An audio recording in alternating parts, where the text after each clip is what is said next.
Hey guys, my name is Victoria Anisi and today I'm here with Laura Eymann. Hey Laura. Hey! So today we're going to be talking about how our past experiences influence our perception of new experiences. What do you think about this, Laura? I think that it's a very interesting topic because we all have such different, unique experiences in life, and this leads us into new perceptions of things that we see, especially in our future, whatever may happen next in our life. So you're trying to tell me that if we're both looking at the same object, we see things differently, like we perceive them differently. I think that when we look at an object, we can all visually see the same thing, but we can associate it differently. We can sometimes think of past experiences when we think of that object, or it can remind us of certain things or give us a certain feeling, and etc. Why do you also think that bad experiences from our past seem to be like so much significant? Like it seems to hold so much significance, like so much impact. Why do you think so? I think this is because when we have a bad experience, it's unpleasant for us. It can be painful, and it can lead us down a new route because sometimes we are forced to change ourselves to improve and not deal with those bad experiences again. Like, for example, if you have a good grade on a test, you're going to be happy because you have a good grade and that's it. You accomplished it. But if you had a bad grade, you would have to go over the concept again. You would have to study it again because you want to get that good grade. And while you were doing that, you learn new things, gain new knowledge and experience, and now you take new things with you with that experience. So concisely, bad experiences somewhat enforce change. Like it makes us want to sit up and act better. Yes. That's nice. Do you think we should be thinking more of our good experiences though? Like, since we always, most of us like think about bad stuff. What about the good ones? Chocolates, butterflies, anything. Yes, I also think that we should remember our good experiences because I feel like in life and us as humans, we tend to forget the achievements or discard the achievements that we have and the things that we have accomplished because we're constantly thinking of the next thing that we have to worry about, especially in this society too.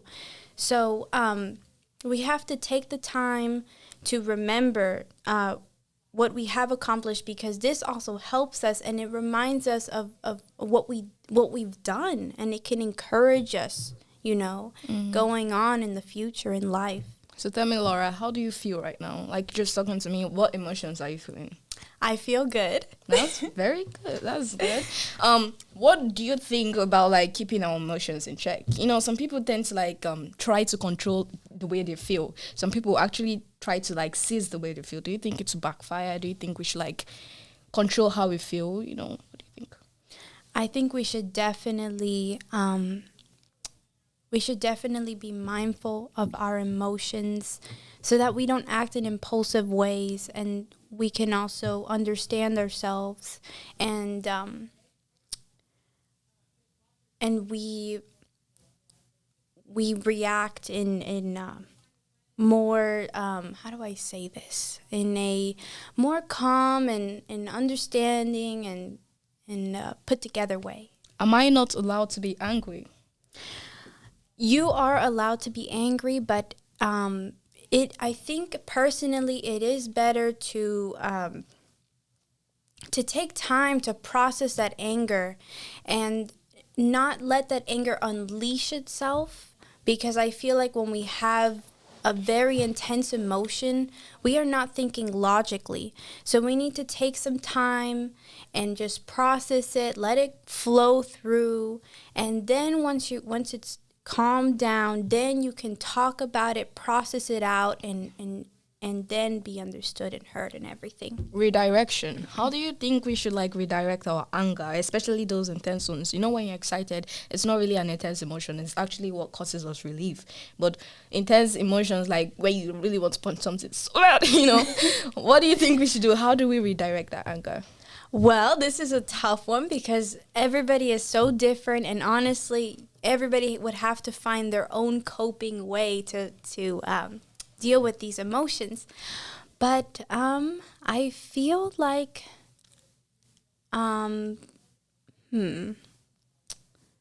I feel like something that would help is taking a look at the environment around you, like mindfulness, and being in the present moment and shifting your mindset on that. Think of the fact that you're right there in that room right now, and the thing that caused you anger, that is outside of you, but you are inside of you, and you can control how you want to feel and what you want to think about. Oh, that's a very nice way to put it. Be slow to anger and be slow to speak, like, what you say. So out there, what advice will you give people that have like I don't know whether it's called emotional disorder, but there are definitely people that their own is up there, Right. They like literally amplify their emotions. Like if you're very happy, you can tell they're happy. It's not something you would like, you don't need to guess. Right. And when they're sad, you can tell they're sad. Like, is it a good thing to be that, what do you think? That you mean sad or angry? Like, is it a good thing to be so expressive? Like when you're angry, the whole world will know. The whole America will know that you're angry. Or like when you're sad, everybody will know. Do you think it's like good to be that expressive? I think I have thought of this before. Actually, it's a very interesting thing.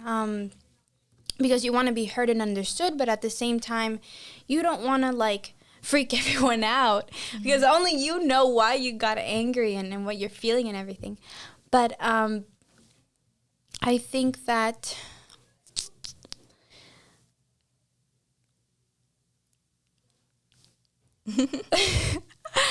I'm still thinking about it.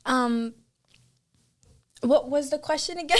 No, it's okay. The question was like, do you think we should be very expressive? Like, where you get to like, you like very expressive. If you're angry, you're so angry, or if you're sad, you're so sad. What do you think? Okay, so yes, I think that I don't think you should be so expressive. I think it also depends on the situation though, because you also want to be heard and understood.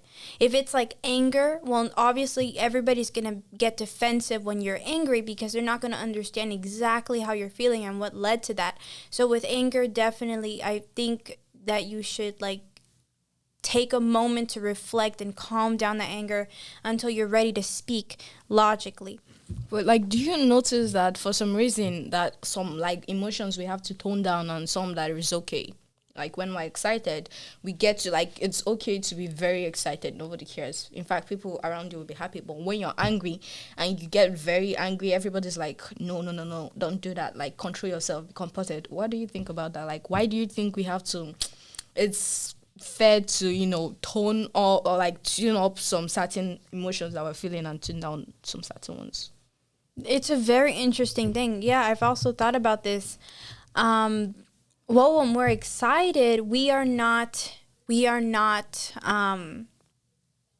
happy because of something, and it doesn't really affect the other person, if that makes, like when we're angry, we are angry, and it's because something caused us pain, and when we're excited, it's because something good happened.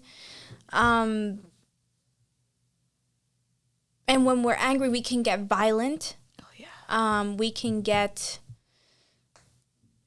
Our moods can be very intense. Yeah. They can be unpredictable. But when we're excited, we're calm, we're happy, and we do good things because of that.